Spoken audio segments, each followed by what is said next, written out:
Well, hello everyone, and welcome back to the Showing Up to Life podcast and YouTube channel. I am here with you. My name is Art Burns, and it's a Sunday afternoon, which is really my Friday, which is usually a day that I don't get to record a podcast or YouTube episode because of, it's the end of the week, and you know how that gets, and also usually a pretty busy schedule. But today just so happens, I'm squeezing it in, and I'm so glad that I'm able to do so because I have something really, really important that I want to tell you about today. The first thing, though, I want to talk about is, there's two subjects today, okay? So we're going to do two little segments here again, okay? But the first thing is going to maybe sound a little... I fear that maybe it'll even sound a little boastful, and it's not meant to be at all. And I think you know that about me. So I think I can rest assured that you don't really think that I'm being boastful. But I want to tell you about my TikTok channel, y'all. Can I tell you that I just had 3 videos in the last 2.5 weeks or so, and all 3 of them went viral. I mean, viral for me. One of them, the one that was just, I posted yesterday, just yesterday morning, it's got 10.2 thousand views. Look at me go. And so, yeah, I'm really excited about it, and I just, now listen, before these 3 videos, I had 430 some followers. This morning I was at 1,001. So now it's 1,030 or something. It's just every time I open up the app, there's 30 people coming in and liking and commenting and following. And this is all really great and stuff, right? And I am taking a moment to really absorb it, right? But being careful not to absorb it from an ego place, right? Not hey, look how great I am. All these people love me. Feed my ego, yay! No. And of course, mindfulness helps me to recognize where it might become a little egoic, right? But what I am sitting with is the impact that I'm having, right?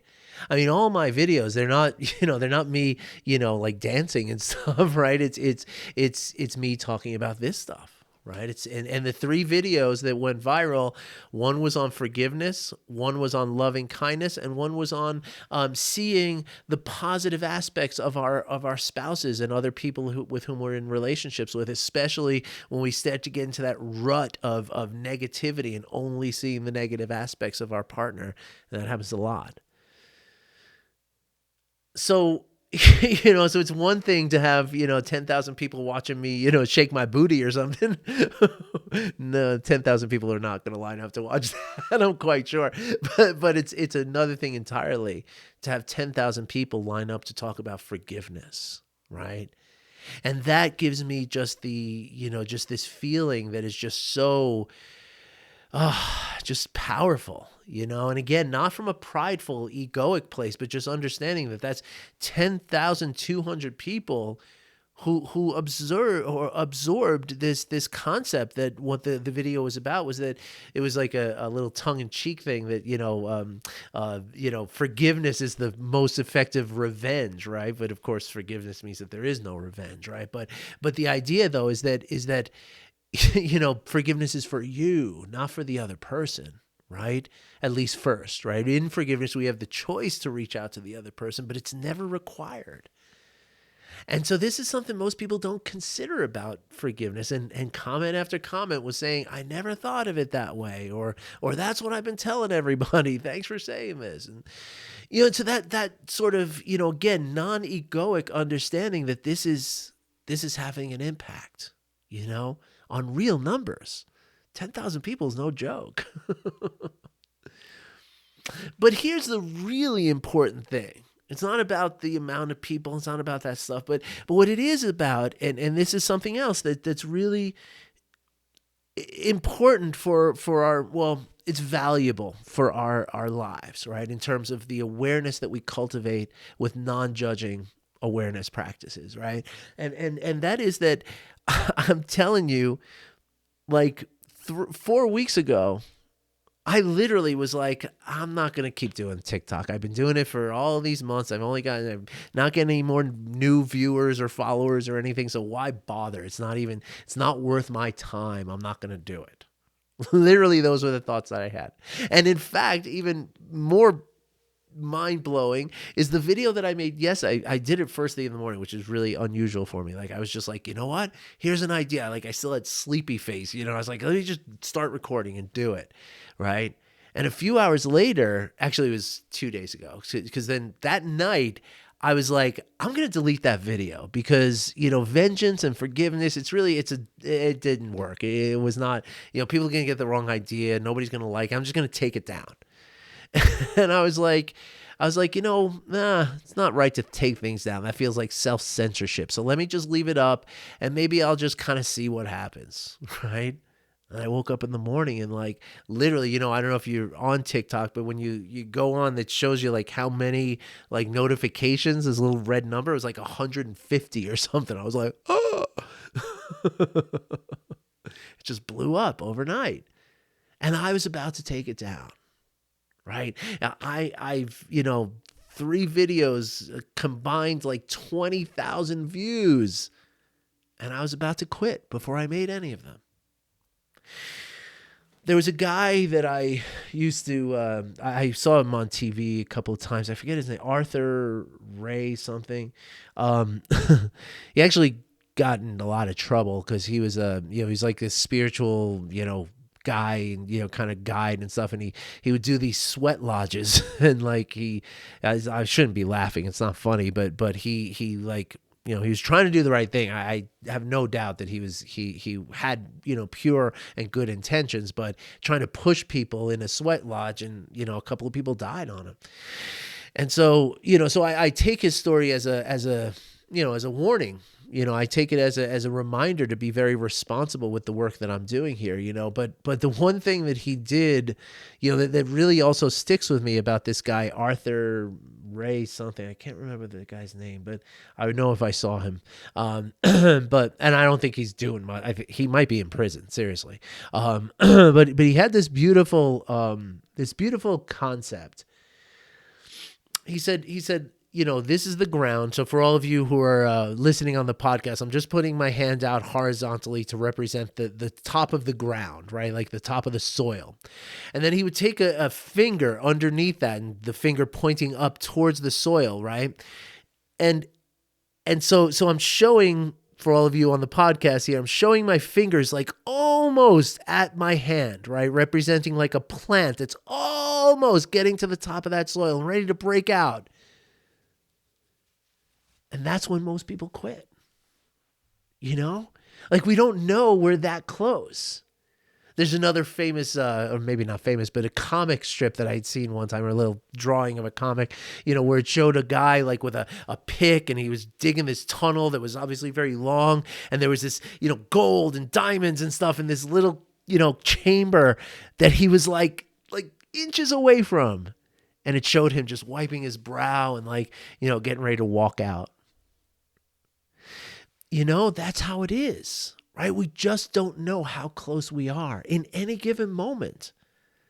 And that's what mindfulness is kind of about, right? Mindfulness is about, making wise decisions, right? So if I really had thought that making these videos was too much time and too much energy and stuff, well, then that wise decision may have been to say, well, I'm not going to do it anymore, But it's also the awareness, right, that we don't know what we don't know, right? Or even better, the awareness that there's so much more that we don't know than there is the combination of what we know and we know we don't know, right? And so is that humble, that humility of recognizing that there's more about this thing that I don't even know than there is that I know I don't know, or that I do know. That's very confusing to talk about. It's much easier to write it out. But the idea, though, is that we got to recognize that that's the truth, that so many times we have no idea, what's going to come next. That next swing of the pickaxe could be pay dirt, right? The next video we make could be 10,000 views. The next date we go on could be the one that's the thing, right? The next job interview we go on could be the career changer. The next sales call we go on could be the one where we nail it. And the thing is that once we have that moment, that aha moment in our lives, whatever it is, then it's like a quantum leap. It's like we become like this next, it's like leveling up in a video game, right? And now all of a sudden the whole world is different. And it's all because we persevered. It's all because we said, I don't know what I don't know, so I'm just going to keep practicing.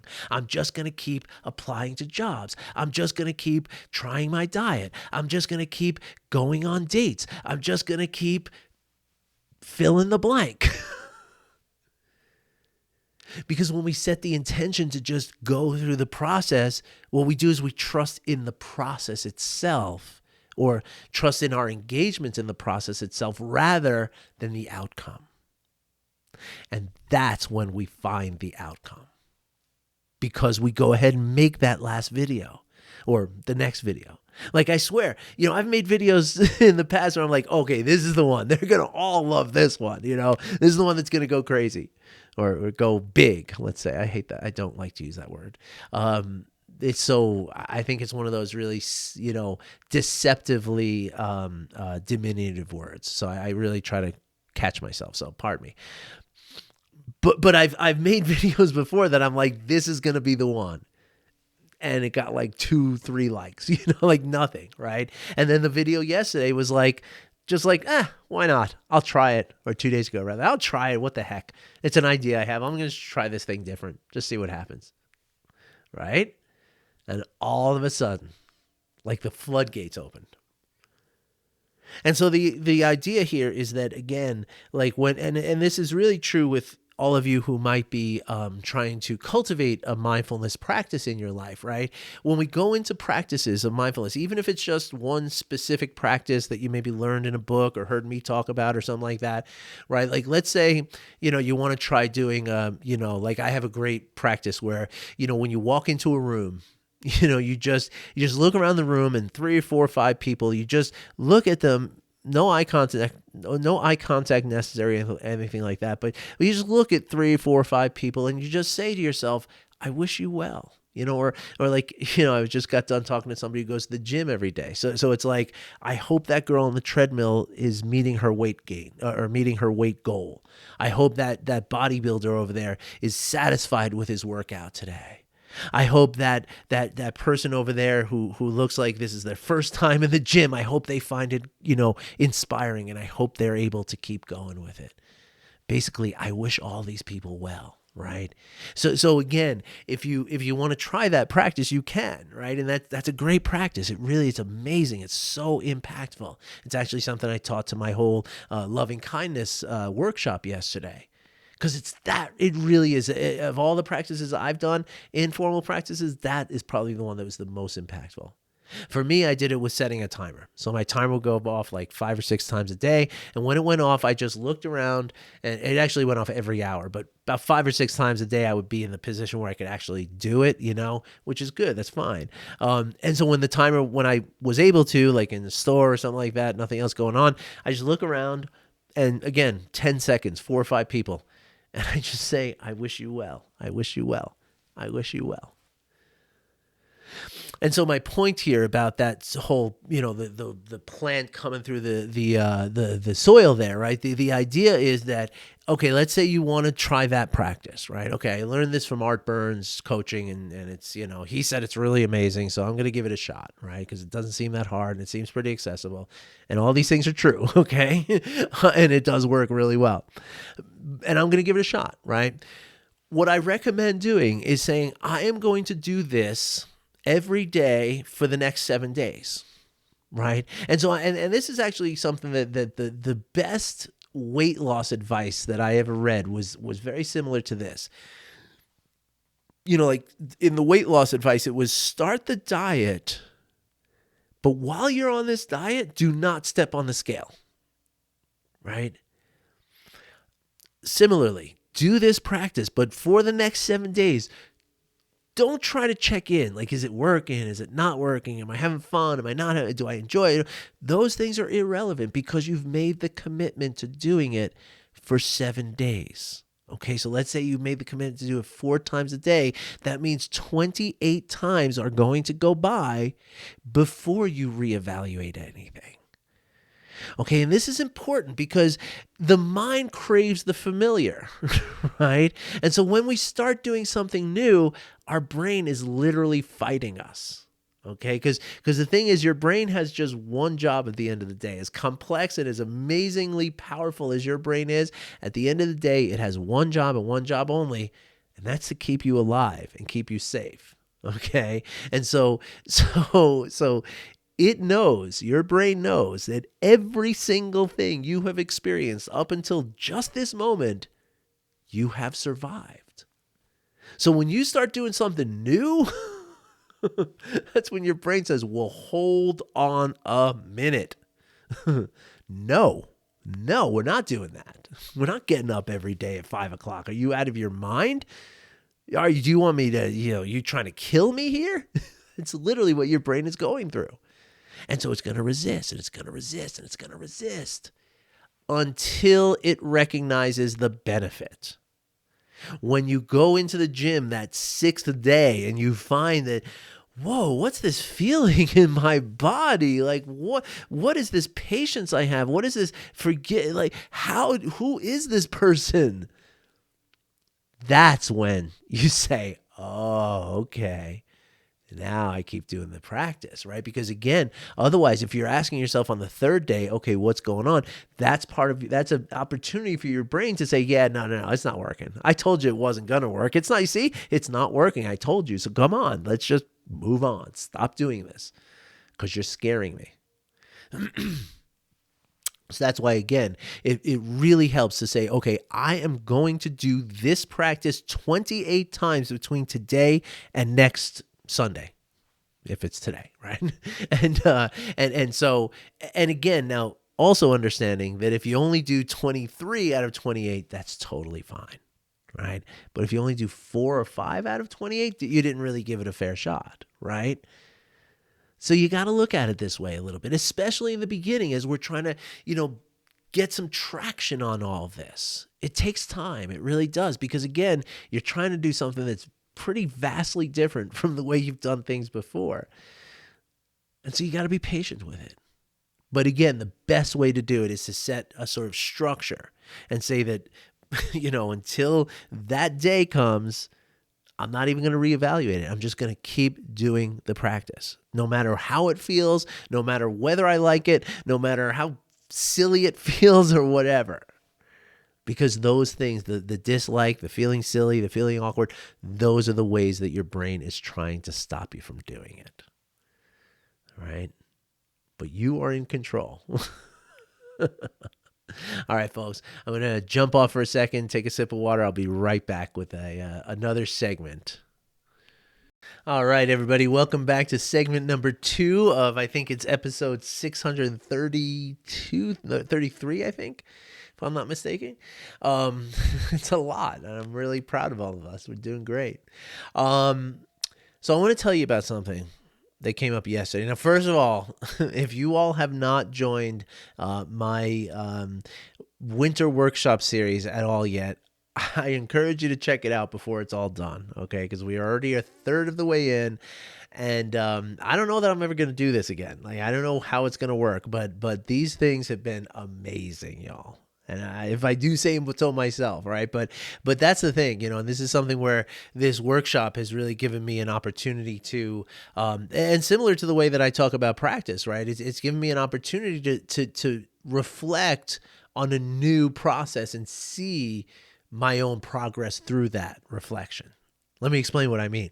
So when I do these videos every day, right? I've been doing these videos every day for the last 3 years, right? Like almost every single Monday through Friday for 3 years, right?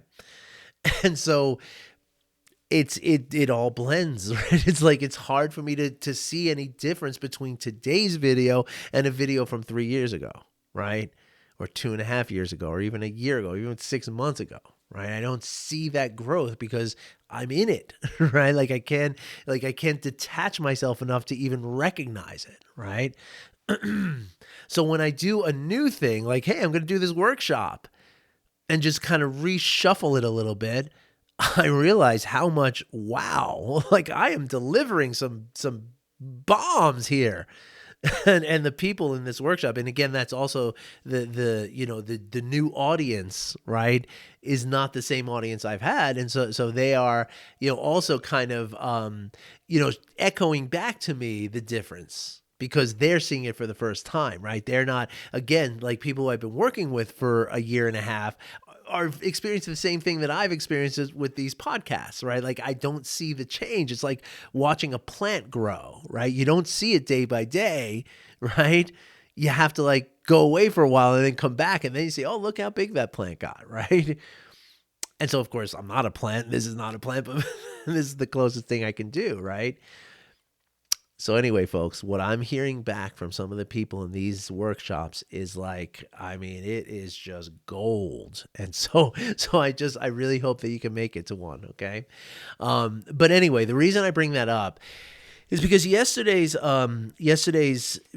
workshop was about loving kindness. Okay, and loving kindness is a very common word in meditation circles, even in secular meditation, mindfulness, like I talk about, which is to say, not Buddhist, right? Not religious kind of, but specifically Buddhist, right? Because that's Buddhism is kind of what where this stuff was invented, right? So we can never really completely divorce the secular mindfulness and compassion practices from Buddhism, even though I am absolutely not, practicing Buddhism, and I'm definitely not teaching Buddhism ever. Okay. So it's important to recognize that, because I don't want to, that would be a disrespectful thing for me to do, because I just don't know it well enough, right? Be disrespectful to you, be disrespectful to Buddhism, and it would be disrespectful ultimately to myself, right? But that said, it's impossible not to get into some concepts of Buddhism when we talk about this work, just because there's so much, like it's a Venn diagram, right? There's a big overlap there, right? So yesterday, or last week rather, in preparation for this workshop, I went out and I bought this really wonderful book. So Sharon Salzberg is somebody I've read plenty of stuff from. I've a few of her books and I follow her online and stuff like that. But anyway, her book, Loving Kindness, The Revolutionary Art of Happiness. I bought this just in case, I'll read it over, see if there's any tidbits of loving kindness that I forgot over the years, and I want to kind of, include into the, for some reason, I'm a really big deja vu. I think I've already said that to you. But anyway, that's why I got the book, right? And yeah, I think I was talking about this with the sympathetic joy the other day, right? So that was page 1. On page like number, I don't know, 40 or something like that, she goes into the definition of loving kindness. And that's what I wanted to share with you today. I'm sharing with everybody, so it's just your turn now, okay? Because after I read this the other day, it really, really landed. It really, it was so beautiful. So let me explain to you what I mean. So loving kindness, the word loving kindness is essentially a translation, right? It's the closest translation we can have to the word that's from the Pali language, P-A-L-I. The word is metta.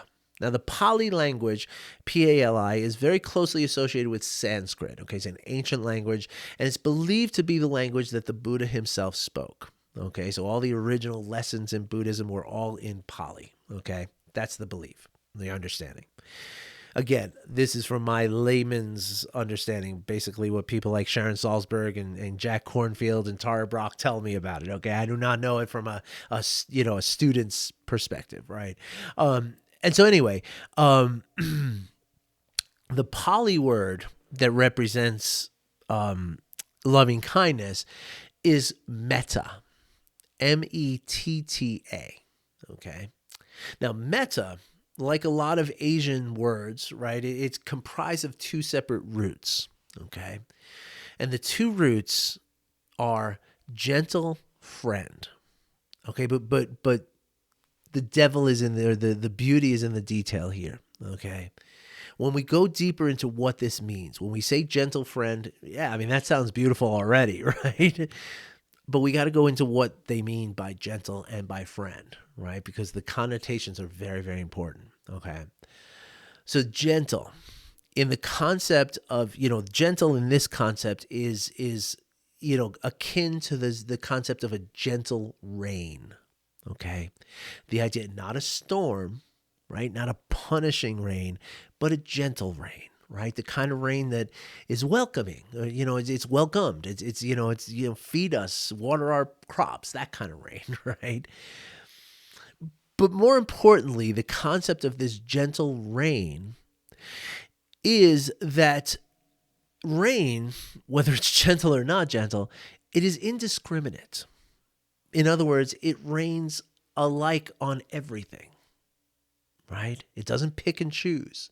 It doesn't say I'm going to rain on Art over here, but I'm not going to rain on Cindy over here. It rains on Art and Cindy the same way, right? And so then when we talk about the friend aspect of gentle friend in the concept of metta, what we're talking about then is the aspect of friendship, of true friendship, which is, again, indiscriminate, right? Like a true friend is there for us when we are celebrating our wins and happy in our life. Our friend is there to share that happiness, to echo that happiness back to us, to enhance that happiness through a shared experience, right? But a friend is also there when we do something horrible, when we are despondent and in total despair, or we're in grief, or we're in shame, or wherever we happen to be. Our friend doesn't just come around when things are good, not a true friend, right? A true friend is there, again, just like the rain is indiscriminate, a true friend is indiscriminate in this sense too, right? So when we talk about loving kindness being a gentle friend, right? We're talking about loving kindness, covering our experience indiscriminately and there in the face of whatever we happen to be experiencing.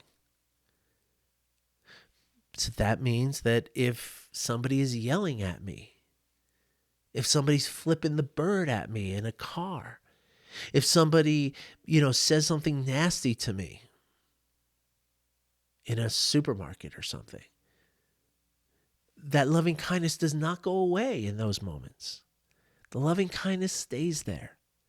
Doesn't change what the person said, doesn't change the whatever is happening. It doesn't change any of it.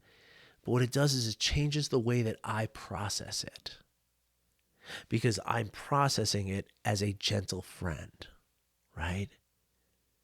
And so when somebody is flipping the bird or somehow trying to hurt me, right? This gentle friend is what allows me to stay in my regulation.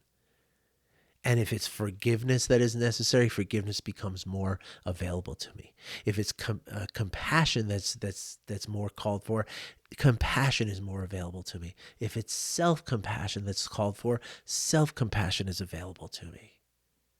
But these things are available to me simply because I am connected into the experience through the energy of metta.